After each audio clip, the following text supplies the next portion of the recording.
Welcome to Behind the Paranormal with Paul and Ben Eno. What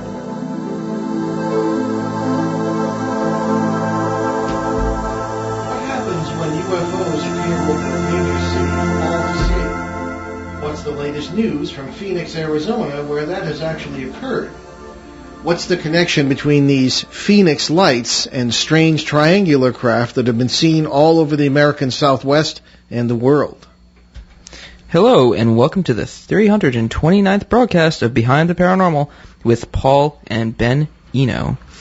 And those questions came from my co-host and partner in the paranormal, my dad. But before we welcome our guest, it is time, of course, for our weekly paranormal contest. So this week's question is, where did the two green children appear in the 12th century?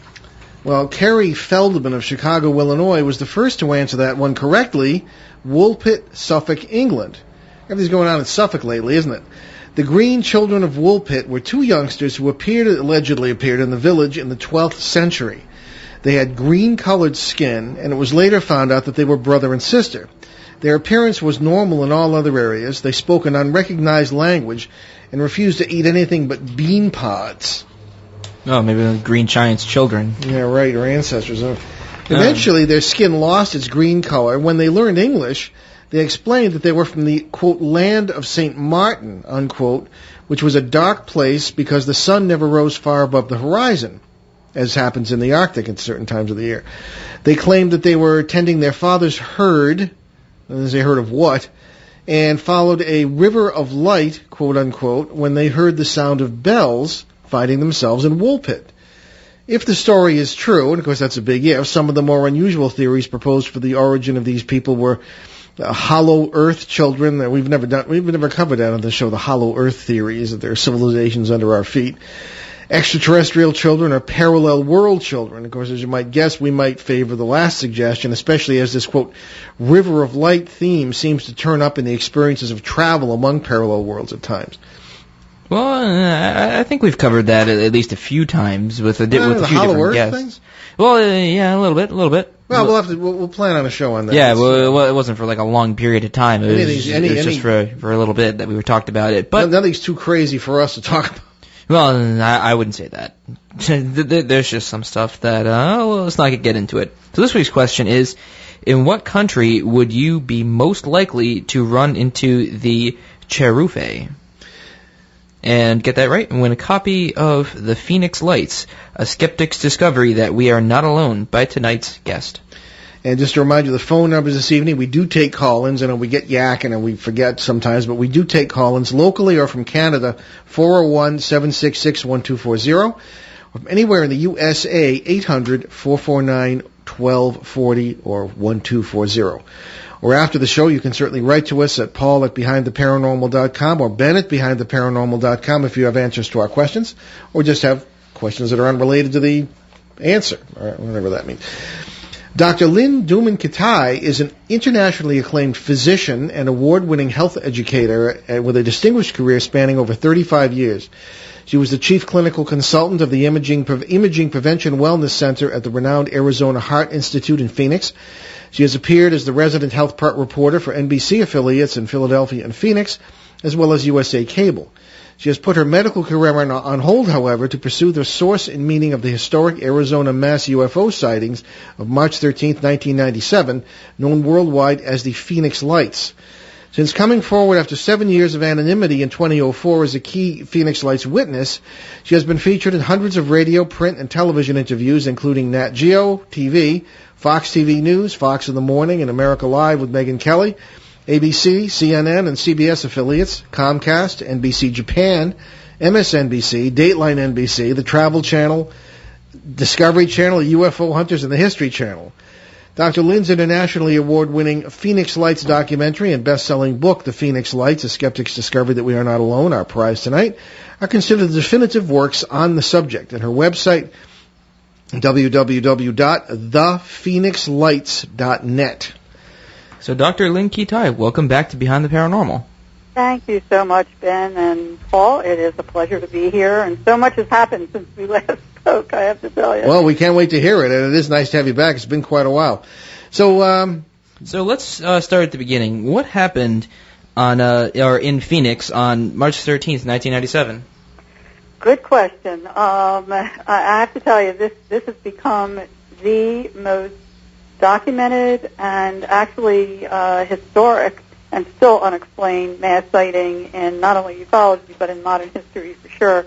On March 13th, when thousands of people were outside purposely to look up at the sky for a glimpse of the Hale-Bopp comet, which was very clear in the northwest sky that evening, beautiful evening, they also caught a glimpse of a 1 to 2 mile wide, in some very credible reports, either orbs, lights that the light did not extend outside the edge of these balls of almost like spinning energy, were attached to something or had a force field in between.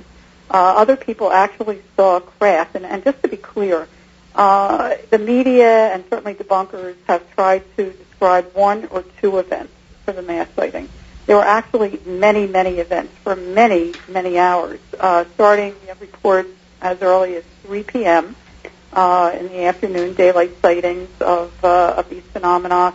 Also in New Mexico at 5:30 by Native Americans, 7:15 in California, 11:30, a whole crew, 11:30 p.m., a whole crew and 140 passengers actually witnessed similar phenomena in Nevada, and it continued. I mean, the bulk of reports obviously came in between 8 and 10 when most people were outside, but it even continued till the next morning at 5:30 a.m. when a Boeing crew was coming into work. The next morning at Sky Harbor International Airport, they saw this object, one of the objects, hovering over their tarmac. So there were many, many things happening. Some people saw, and this is another important thing to realize, that these phenomena were very low gliding. Dr. Lynn, can I ask you to speak up just a little bit? Oh, I'm sorry. Okay, yeah. thank Can you. you hear me better? That's better, thank you. Okay.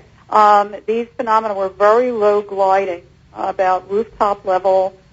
Some people did see it take off at a tremendous speed, totally silent, by the way, whether it was orbs that were attached to something or craft, totally silent, didn't even displace the air around it. In fact, when it did take off or blink out, there was no sonic boom. It was just uncanny to the people that were right underneath it. Other people actually looked up into the wells. They called them canisters, giant canisters of swimming light or gaseous type light, like nothing they've ever seen before. Others actually saw these orbs detach from the main object, go out into the environment, and then redock with it. So there were many things that were happening, just at that moment. That people were seeing these things, but also the fact that these phenomena were so advanced, much more advanced than anything we can even imagine, and doing, maneuvers that just boggle the mind. But at any rate, this was throughout the entire state. It wasn't only in Phoenix. But what's really important to note is that while this was going on for many hours, the only hard evidence, and there was one video earlier that night that has mysteriously disappeared from the scene, but the only hard evidence that ultimately the military could debunk, and certainly skeptics could debunk, were the videos around 10 o'clock. Now, I had been photographing these phenomena for 2 years prior to the mass sighting and have incredible 35-millimeter photographs that not only did I capture these orbs up close and personal in 1995, and if we have time we can go into that sighting, and there's a lot that surrounds not only that sighting but also the pictures themselves that have been analyzed extensively at university level, and the conclusion that Dr. Bruce Maccabee, Navy optical physicist, came to as well, that I'm sharing for the first time in the latest edition of my book. I've kept it private for over a dozen years since he first presented the case at the MUFON International Symposium in Washington, D.C. in 1999. But 2 months before the mass sighting, I happened to capture the same exact phenomena in the same location, head-on, turning into a V-shape. If anybody is near a computer, it can go on the Phoenix Lights Network website, www.thephoenixlights.net photo page. You'll see my unique collection of these phenomena that to date cannot be explained or denied. And what's interesting is that it was so unnerving because the formation of these equidistant lights was so massive and not having an explanation for the close sighting in 95, I called around the next morning, found air traffic controllers at Sky Harbor International Airport who saw the same thing at the same time, both on January 23rd and during the mass sighting, about 1,000 feet altitude in Class B restricted airspace. Now, there's a 30-mile radius around the center of the airport that anyone that comes into that airspace, particularly 1,000 feet altitude, must call into the tower, and nobody did. So they looked on radar, did not show up on radar. They picked up their binoculars to look, and in their own words, described 6 points of light, totally equidistant from each other, massive span over a mile wide.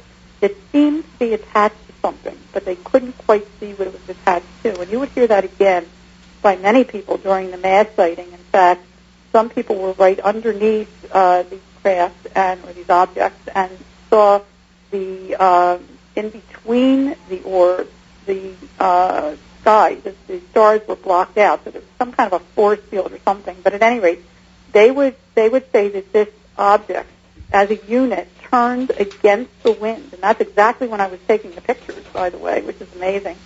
And one of them was a meteorologist, so we knew what he was talking about, and then moved up as a unit and in synchrony behind South Mountain, which is just south of the airport. And when I asked, so what was it? They were silent, and then one of them said, beats me. And I said, you're air traffic controllers. You're supposed to know what's in our airspace, and you didn't know what they were. So let me just ask a question here. So there was no radar signature, but they had visual contact? Absolutely. Wow. High-powered binoculars, both 2 months before the mass sighting when I captured 6 pictures in a row of this object phenomena head-on turning into a V, and then again on March 13th when I captured the 3 points of light. It actually started out as the same exact 6 points of light, but must have turned, and by the time I got out there and focused my camera, 3 had disappeared, and I got 3, like the end lights of a giant V or triangle. Now, when going back to the photographic evidence, let's go back again to the mass sighting. After the mass sighting happened, it was uncanny because there was no investigation. There was no explanation for months. I mean, the officials just blew it off, and I called every single military base trying to find a logical explanation for what I had witnessed in photographs. I've always been a healthy skeptic. One must be open when you're a physician, but quite skeptical of all this and really searched endlessly, meticulously for a logical explanation. They were more interested in seeing my data than giving an explanation for it. In fact, I have some of the conversations in my book, and they're quite comical. They had no idea. They were just as curious. But there was no, official explanation or investigation until, and it's interesting how the story unfolds when you really look at the data, it speaks for itself, on June 18th. So this is many months later, and let me just interject that in May, the former Councilwoman Vice Mayor Frances Barwood, who was the only elected official who even just innocently, she didn't see it, but she had constituents inquiring, asked in a council meeting if they should investigate, and she was plastered to the wall. I stayed anonymous for 7 years, and I was so happy that I did because anybody that came forward was made jokes of and ridiculed. But at any rate, June 18th, a front-page USA Today article opened up our mass sighting to international scrutiny. It was the first time that people outside of Arizona heard this publicly. And we were deluged by media overnight. It was unbelievable. Just like this recent flash of light went viral overnight that happened a couple of weeks ago right before the mass sighting last week. The 15th anniversary of the mass sighting. Overnight, the USA Today article went viral, and by the next morning, not only was it on every news station, morning show, etc., but by late morning, the former governor, Fife Symington, called an unscheduled press conference to reveal the culprit of the mass sighting. And this is the very first time that anybody said anything. And this is June 19th. And he comes marching out, one of his aides, in a giant alien head costume and made a mockery of the whole thing, which I have to tell you really offended many people, particularly parents who were with children who knew that what they saw was not of this world, that they would describe over and over again. Now, anyway, he was still governor at the time. Right? Oh, yeah. He was still governor and actually was, well, there's a whole history if anybody wants to look into what was happening in his life at that time. But at any rate, he does this, which is very disconcerting for the witnesses. And still, I mean, I still tried to do my homework. I went to universities and had my photos analyzed, University of Arizona Optical Science Department, Consciousness Study Department, ASU Geology, Anthropology, Mathematics, Astronomy Departments, as well as the renowned Brooks Institute of Photography, and Navy optical physicist Dr. Bruce Maccabee, and nobody could give me an answer to what these were. Plus, the military was just as curious, and I was calling everybody again, what's going on here? Well, about a month later, I get a call from one of the heads of PR at the Air National Guard. And she says, oh, Dr. Lynn, I think we know what those lights were back in March. And I said, you do? And she said, oh, yes, do you believe that nobody ever looked at the log for visiting Air National Guard, and the Maryland Air National Guard was in town sending off flares in Operation Snowbird, which I came to learn means diversionary tactical maneuvers in military terms, so they may have been sending off flares, but that's not what thousands of people saw statewide, or described, by the way. And she said, that must be what some people saw. That was her exact words. And I said, well, were they in town in January, the Maryland Air National Guard? She said, oh, no. I said, are you sure? She said, absolutely. They were not in town. I said, well, I have 35-millimeter photographs of the same exact phenomena in the same exact location 2 months before the mass sighting, confirmed by air traffic controllers as hovering in Class B restricted airspace, 1,000 feet altitude. She says, you never told me that. And then I said, besides that, I said, you're trying to tell me that flares, and I had educated myself to any logical explanation, including flares, which we have seen, by the way, periodically, and they look very different from the unknown. But I said, you're trying to say that flares that cannot keep a formation, that drift and drop haphazardly with the wind, that have huge smoke trails that are illuminated by the flare itself and are supposed to illuminate the area around it, which not one person described, traverse the entire state in a rock-solid, equidistant, mile-wide V formation for hours. She says, oh, I have a call coming in. I'll get back to you. Well, it's 15 years later. I'm still waiting. Yeah. Well, so I must say that, and I've mentioned this on the air before, Ben and I were on a commercial flight we were doing a program in San Diego. Was that 08? I have the date written down. I think it was 2008, yeah. Yeah, February. Well, no, 2009. No, was it that late? It was I was a freshman in high school, so. Okay. Well, in any case, that was an interesting experience I'll never forget. Now, of course, it was the middle of the night. It was a red-eye flight, as you might call it. And Ben was asleep on the other side of the plane. And I happened to look out the window over Phoenix, and we were just west of the city. I mean, it's the only appreciable mass of lights in that whole vicinity at night. And there were these line of lights in the sky. I would have. We were about 33,000 feet or so. I would have judged. It's very hard to judge, but maybe about 10,000 feet. They were. I spent enough time in the military to know the difference between a light and a flare, and these were not flares, because one of them was moving laterally. Mm-hmm. One of them appeared to land at one point.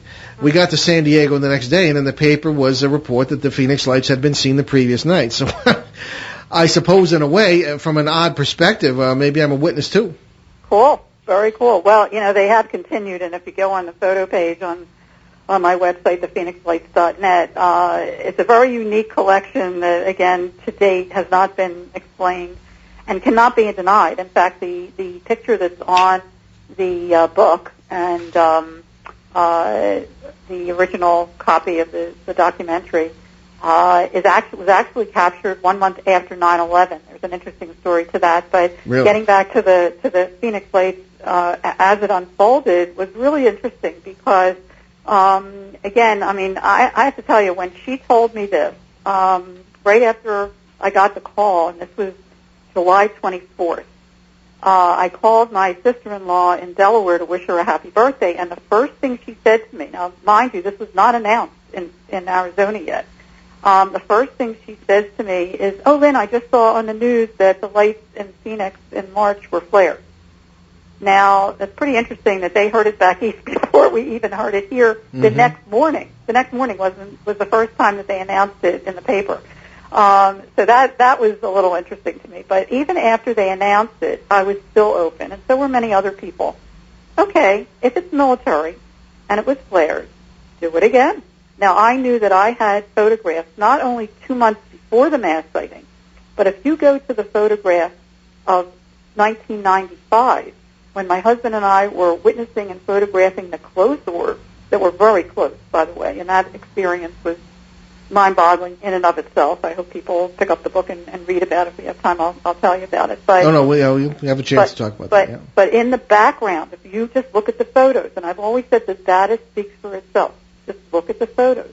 The same exact phenomena is in the background, in the distance, disappearing as well in 1995 as they were 2 months before the mass sighting and during the mass sighting. And I have pictures subsequently too. But at least at that point I had 3 instances where I captured these phenomena. So whoever did them at least 3 times.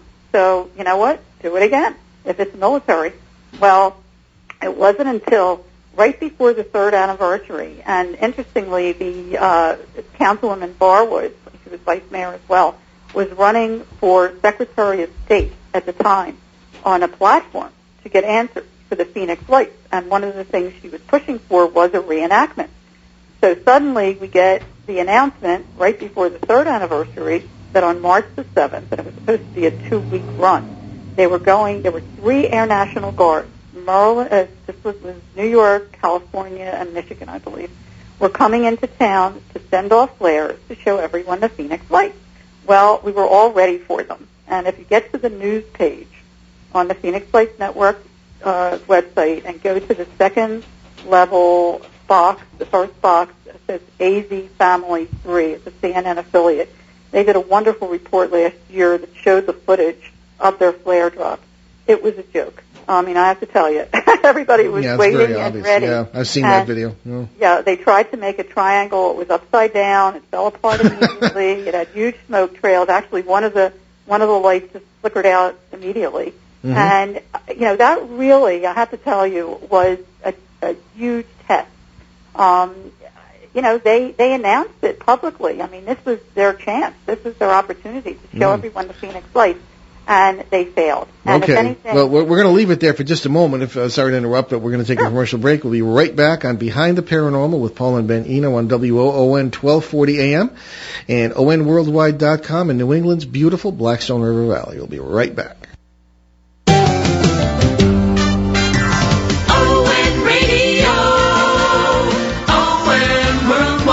Hello, everyone. My name is Bill Bruno, and I would like you to join me and my friends every Sunday afternoon from 1 to 4, because the oldies are back on WOON.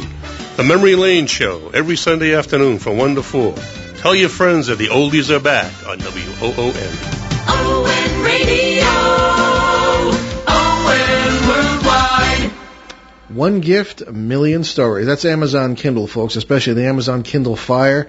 New device released for last Christmas and still going strong. $199 at Staples and several other places as well. And we do ask that you check it out because it makes a wonderful gift for any occasion. You can get movies, apps, books, newspapers, games, and much more. You name it. And of course, you can also get 4 of my books, Turning Home, God, Ghosts, and Human Destiny, Footsteps in the Attic, Faces at the Window. And certainly anybody here in Rhode Island, in our listening area, Rhode Island, A Genial History, which is used in several school districts, and you might find kind of interesting if you're into that subject. The Kindle itself is you can get as low as $79 or even less, so check it out. It's a wonderful alternative to expensive printed books and expensive books, expensive trips to the bookstore as the gas goes up and up. So check it out. Okay, we're going to be back here with Dr. Lynn Kitei, author of the book The Phoenix Lights, and certainly considered the expert on the subject of these strange mass sightings of lights over one of America's 8th largest city, I believe. So, Dr. Lynn, why don't you pick up where you left off, and we'll continue to listen to this riveting story. After the military failed to reenact the mass sighting and actually convinced the witnesses that what they saw was definitely, they knew it, but it absolutely confirmed that what they witnessed and what just a couple of us photographed was definitely not flares. That, I have to tell you, after the mass sighting, when I found out thousands of people had seen what I had seen and been documenting for 2 years, and a week later I find out this is happening worldwide and that other countries are much more open to these phenomena as being unearthly, it really sent me on a journey to try to find a logical source of meaning for what I had witnessed and photographed. Ended up 4 years later, and I'm talking, I pushed my entire medical career aside to do this. It was that compelling, and having had a close sighting. Can I stop you there, Doctor? We have a caller. Of course, it's our mutual friend and our show reporter from your vicinity, Kyle Dayton. Is Kyle with us? Oh, yes, I am. Thank you. Oh, hi, Kyle. Thanks for calling in. Go ahead. Well, actually, I'm just going to stay in the background today. I just wanted to say hello to Dr. Lynn, and she's doing a wonderful job as usual. And Okay. if I have any questions, Kyle. How are you? Doing Really great, good. and you're doing a fantastic job. And if I have any questions, I'll just jump in with that. If you don't mind, I'd like to just stay in the background. Okay. Well, Dr. Lynn's doing a great job. Feel free to you can co-host with us. No, that's Very great, good, Kyle, okay. because there's new information, actually. I don't know if you're familiar with, which I was just going to get into, but anyway, Go ahead. I pushed everything aside and ended up with a 750-page journal of incredibly credible data, and it's much more than just the nuts and bolts. I mean, I hope we have time to get into the human aspect of this and how it really affected people. So I wanted to get back to the 4 videos around 10 o'clock, because this is new information that actually was just reanalyzed a few weeks ago by Navy optical physicist Dr. Bruce Maccabee, who had done the original analysis in 1998, and it was published in the MUFON Journal at the time. And really, I have to tell you, I mean, has muddied the waters ever since, unfortunately. And I adored Dr. Maccabee and really respect his work, but unfortunately people didn't read it, or really read it the way they should have read it. The conclusion he came to, and just to get the facts straight, there were 2 of us that captured video before 10 o'clock. Myself, I captured the 3 points, like the end points of a V or triangle. Steve Blonder, another witness who actually was witnessing and filming these phenomena, these orbs, for days before, just as I was, called MUFON, and a group of MUFON researchers came up to his house, and they were out on his balcony, a second-story balcony, when suddenly this huge formation of equidistant lights formed, like an arrowhead. And just look at the data, just look at the film. It speaks for itself. Yeah, just in case people don't know, MUFON is the Mutual UFO Network. It's a highly respected organization. Oh, yes. So yes. I'm sorry, please go ahead. No, it's okay. And they actually were there and captured this arrowhead formation of these lights, and you can see that the lights are either attached to something or have a field in between, as hundreds of others would describe. But at any rate, both of us captured these videos before 10 o'clock. Now, about 15 minutes later or so, 2 boomerang videos were captured. Now, one I have never used in any of my work because it looks like it might be a little haphazard, and if anything, is questionable, I don't use it. The other one is so rock solid. I have to tell you, I mean, those lights seem so equidistant, and flares just don't act that way. But nonetheless, Dr. Maccabee came to the conclusion in 1998, after, first of all, not even having Steve Blonder's arrowhead video to even consider, he looked at mine, and mine he ruled out as being anything close to the boomerang. It's a separate set of lights in sequence and numbers and timing and distance and all that. So essentially, he only analyzed the boomerangs, okay, and came to his conclusion that they were at a distance close, near the gunnery range and must be flares, okay, and that's what he came to in 98. Now, unfortunately, people didn't read the fine point and bunched all the videos around 10 o'clock, which were the only hard evidence, other than this one video that mysteriously disappeared, the only hard evidence that the military could debunk, or debunkers could debunk, were the videos around 10 o'clock. I mean, they could always say that people didn't know what they were looking at, or it was a mirage, or a blimp, or whatever they want to say.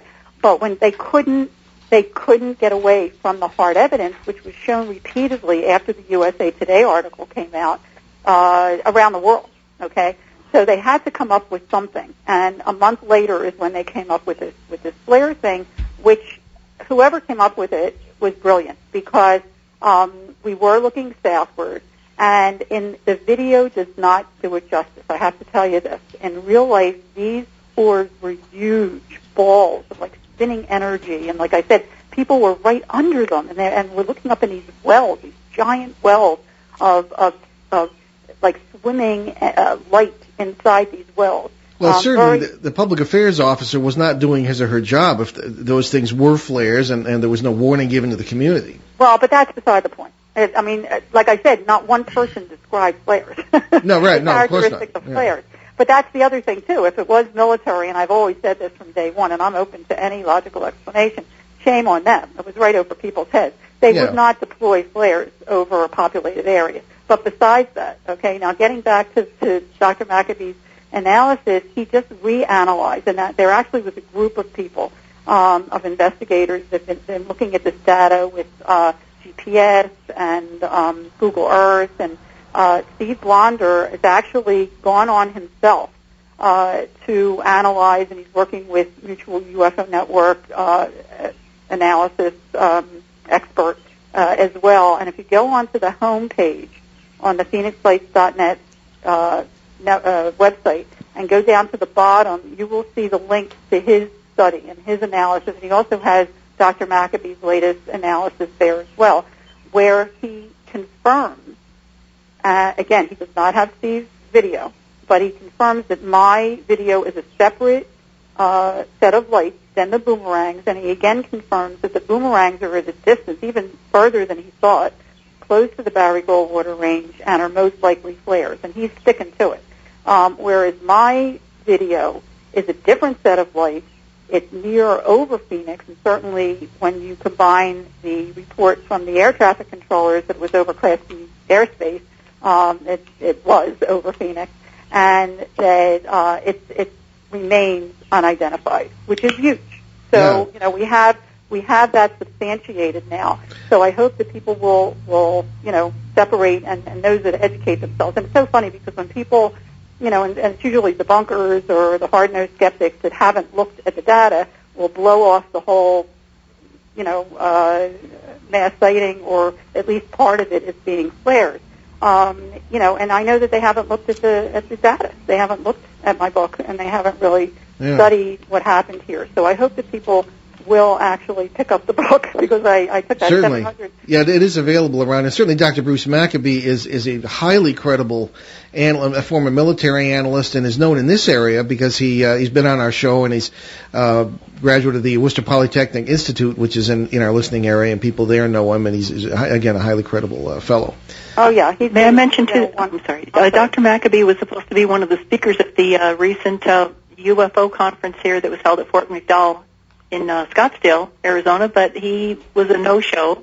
I don't know why, but Stan Romanek and Lisa Romanek took his place. But it would have been interesting to hear from him this time about that. Didn't realize that. Haven't talked to him lately. Hopefully he's okay. I was looking forward to it too. The International UFO Congress, I was speaking there as well, and mentioned him several times in my lecture, because not only did he reanalyze the only hard data that we have to date of the mass sighting, but he went back actually in '98 and analyzed the closed sighting pictures that I have from the 1995 sighting.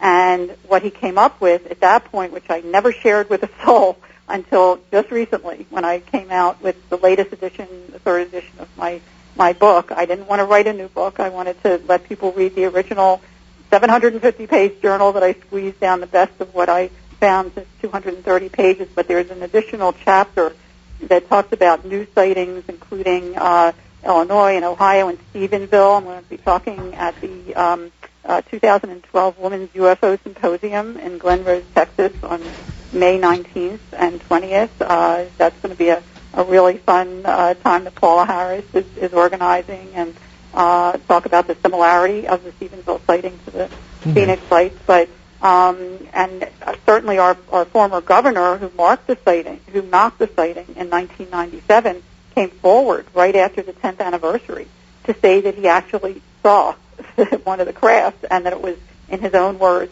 quote unquote, otherworldly. And he was a pilot in military, so that was interesting and a big step forward, in my opinion, and getting some credible information out there and really making the sighting stand out worldwide. Indeed.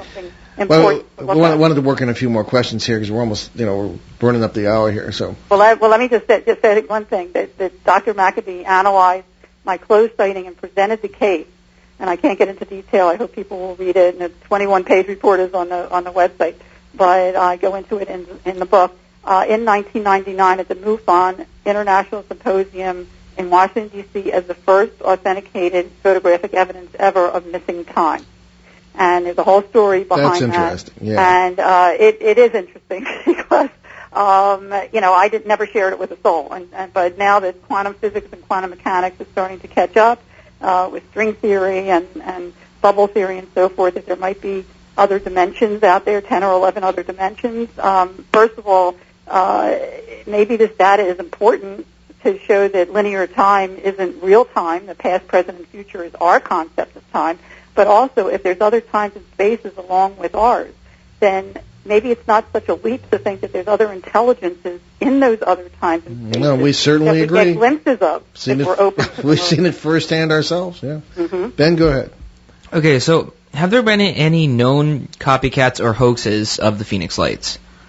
Maybe elsewhere, but, not here. I mean, here, the only thing that I'm familiar with, and I have documented these phenomena since, and there certainly even if you go on the photo page and look at the sunset pictures that I took, which are pretty spectacular in two different roles in 2000, November and December. I collect sunsets. I have like 5 or 6 books of sunsets, and I did not see this in the sky when I was looking, but they're in the negatives on 2 different rolls. Well, I have to tell you, Doctor, that there were 3 videos. I believe there were 3. I'd have to look them up, and I know I was trying to write all this down for this show, but I just didn't have time. But maybe we can talk off the air. But there were 3 videos you sent to us 2 years ago when you were on, and they were just as spectacular as you have said.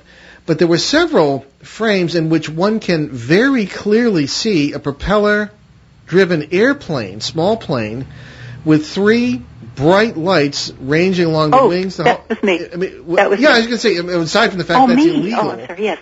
What was? Yeah, please, can you explain that? I mean, that was some sort of experiment or what? Are you asking me? Who are you asking? Oh, was that you, Kyle, who sent those? Yes, that was my apologies. Okay, I'm sorry. No, that's okay. And I'm glad you're on. That's okay. I wanted to agree with Dr. Kitei. We live out here in the Arizona Triangle or UFO Triangle in the area between Gila Bend, Sakatona, Casa Grande, and west of me is the Goldwater Air Force Range. And I mean, any person with half a brain can know when they're flares, and they're flares.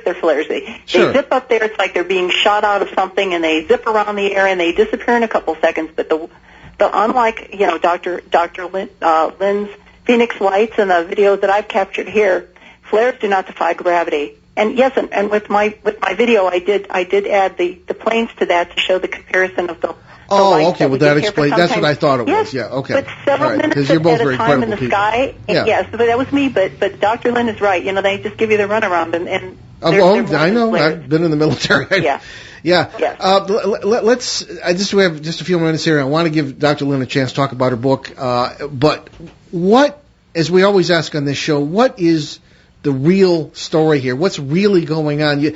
You have made a jump. You and many of the folks who are, I suppose, involved in exopolitics, as it's called. Perhaps you could explain that term first of all, and secondly, you seem to have made a jump to thinking this is a very positive event. Could you talk about? It's not a jump. It's the facts. Well, I mean, I don't know. I mean, I don't. Well, what's the trouble with aliens? You just can't trust them. I mean, let me explain. Please. Because I just deal with the data, and people can decide for themselves. I'm not trying to convince anybody of anything. Okay. I Yep. meticulously detailed and took a diary every single day of everything, of Yep. media, of witness accounts. We haven't really gotten into that, but what was fascinating is in real time, there was a positive transformation, and that's when I talk about, it's time to go beyond the nuts and bolts of this, because Absolutely. yes, it's wonderful to know we have, aerial phenomena that's advanced in our airspace. But well, can I stop you there? I'm sorry to keep interrupting, but what do you mean by advanced? There are things flying in our air, and maybe from other dimensions as well, that have aerodynamic maneuvers that are far beyond anything that we have here. See, I don't agree with it. Advancement to us is moral, ethical, and spiritual advancement. No, that's the whole. I'm talking about technology, nuts and bolts. Well, the Now, Nazis had technology, and if they have the standards of the Nazis, then I'm not at all at home with them, even though they have advanced technology. I don't even know where you're going with that, but I won't even address Well, I mean, but wait, can I finish? Well, yes, if there's time, sure, please go ahead. That what was curious to me is that in real time, what was happening to the witnesses statewide is that 6 months before the mass sighting, and this is fascinating when you look at the data, and that's all I can do. But 6 months before the movie Independence Day came out, and children were usually the ones to see this massive formation coming towards them, and they were scared. Like Dr. Gary Schwartz, who is very eloquent in the documentary. He's the head of the conscious study department down at the University of Arizona, makes a statement, if we're afraid of something and then we see something we're afraid of, how do you think we're going to react? Well, kids were scared, and they were jumping up and down, Independence Day, Independence Day. But as the phenomena got closer, and especially when it was over them, a calmness took over everyone, not only children, but the adults as well. And as it passed by, I mean, people were in awe, they were in wonder, they were joyous, they felt blessed seeing what they were seeing. There has not been not one report in 15 years of harm, threat, or abduction associated with the Phoenix Lights.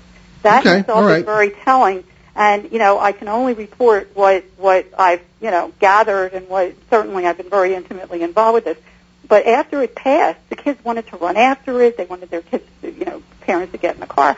And long-term, when you look at the long-term transformation as well, the mass sighting here, and when these phenomena, and I make a study of it in my book, not only of what happened here. Yeah, you do. I have read the book, yeah. But a connection between all unexplained phenomena. If you remember, a number of the witnesses that had near-death experiences as children, it was reawakened by the mass sighting, and I did too. And I go into detail about my own near-death experience, which may or may not be connected, but be that as it may, it was fascinating to me and curious that so many other people had the same kind of experience, and I thought, wow, could there possibly be a connection between all unexplained phenomena, whether it's near-death experience, out-of-body experience, unexplained aerial phenomena that have a mystical light associated with them? And if you read my book, I found credible studies at university level, the Omega Project by Dr. Kenneth Ring, and other works by Dr. Raymond Fowler and Dr. Bruce Grayson, et cetera, that really substantiated not only the experience being similar, and I lay out very simply, but the after effect is so positive, the awakening, the enlightenment that happens within an individual who truly experiences an unexplained phenomena experience, that it changes them forever. And it changes them forever, so it lasts. Oh, yeah. Because one can make the same analogy to converting to Marxism or converting to some cult, and I've seen it. Believe me, in 42 years of this. This isn't like that at all. I just have. Well, I hope you're right, because I just don't trust. I think a lot of this stuff needs to be tested. Nobody's out there, beating a drum or forming a cult. People have just been aware that we're not alone. I hear you. And I remember with Stan Dale, the geologist, he has information on his website about how he had a dream. This is where I think Paul is going with this. He had a dream that was where we were being fooled. Basically, we had a visitation, and it was basically the Great Deception. So that was his opinion on a mass sighting.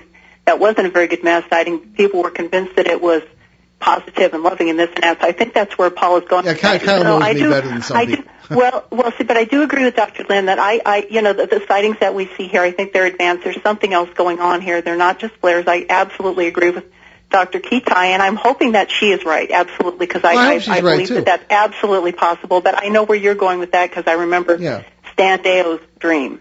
Well, I respect what you both say because you both live there. I don't. I've only seen it once.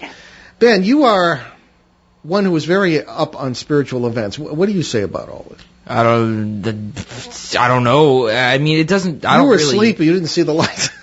No, I was asleep, and I didn't. That and some large guy was like taking up the entire set, like the entire aisle, so I couldn't really move even if I wanted to. Cattle class on the good old airplanes. Anyway, basically, I had to huddle up for dear life. All right. Well, anyway, so we respect what you say. It just in 42 years of learning the hard way that nothing in the paranormal is what it appears to be, I naturally have a little bit of caution, maybe a lot of caution with anything. Not just this, but any of these events that people. However, again, if it affects people positively, we advise people to do that.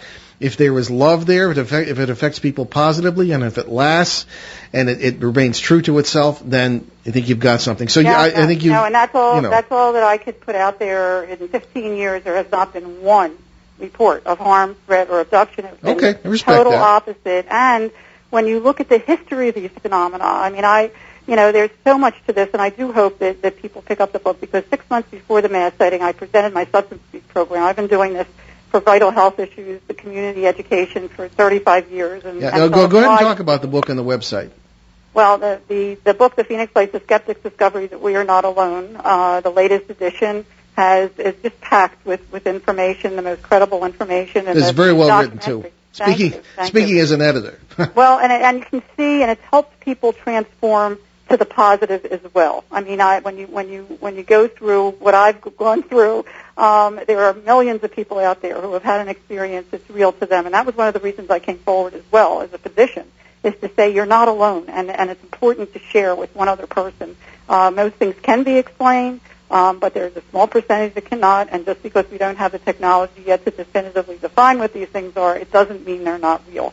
And, it's time we move forward and acknowledge that something's going on here. Address it and accept it and study it so we can move forward. And so that's where this is going. But I just would ask you to consider the idea that advancement does not mean technological advancement. I never said. Well, I'm just putting the data out there, and people can decide for themselves. I respect that. Okay. And I have to say that we are what we think. Dr. Ruth Hover, God bless her soul, she just passed, and she was running a contact group for years, and she's in a documentary, and she makes a very poignant statement that I hope your listeners will listen to. When somebody tells you their experience, it tells more about them than it does about the experience. Yes. If someone is an angry type person, they're going to be pissed off. How dare they do this to me? If somebody is a fearful type person, they're going to be afraid and freak out. But if you're open and have an open heart and an open mind, which is really the first step in this, because when you look through history, and I was just starting to say, native cultures have believed that there are intelligences, and these orbs have been in history and etched on petroglyphs centuries ago. Quite true. The Estrellas are called, that were named for stars, because they believe that it's the gateway to the stars in that area, and when you look at my data, and all you have to do is look at it, in science we look for repeatability. My pictures keep popping up, show that these phenomena keep popping up in the same location. And when I called the Gila River Indian Reservation, which I had presented my substance abuse prevention program to 6 months before the mass sighting, and asked if they saw anything, they started to giggle. And I said, "Is that funny?" And they said, "Are you kidding? Not only did we look up at them during the mass sighting, but we've been seeing them for centuries. We call them sky people." I'm afraid I have to stop you here because we're out of time. But thank you, Dr. Lynn, for being out. Thank you, Kyle, for joining us as well. Thank you. It's been fascinating. We're going to have to do this again because there is more information to be told, I'm sure. So let's reschedule another show and we'll be in touch. But thank you for a fascinating look at this amazing and important phenomenon. Thank you for having me. Thank you. Keep looking up. Keep looking up. That's right. We'll look at the data. There's so much more to this story. Thank you for letting me share it. Very good. You're welcome. Keep watching this, guys. Okay, folks, we're coming down to the end of the hour here, but we wanted to tell you that our show newsletter called Good Spirits is about to reappear. but many names and email addresses were lost during our system transition last summer. So if you subscribed before August 2011, please do so again at the show website, behindtheparanormal.com. Look for the Get Our Newsletter link at the upper right. And again, this is an email newsletter. It doesn't come in the mail. Okay. Go ahead, Ben. Well, also, if you live in the northern New England or northeastern New York or southern Quebec, my dad and I will be appearing at the Kellogg Hubbard Library in Montpelier, Vermont on Saturday, May 5th, 10:30 a.m. to 12:30 p.m. This is going to be a series of presentations. It's going to take us quite a distance away. We're going to end up in England as well in September, and sort of a town hall, our regular presentations on the paranormal and my long experience with it. Now Ben's getting a long experience too. That'll involve town hall style meetings in areas where we have reason to believe that unusual amounts of paranormal activity are taking place. That's why we're planning the locations of these.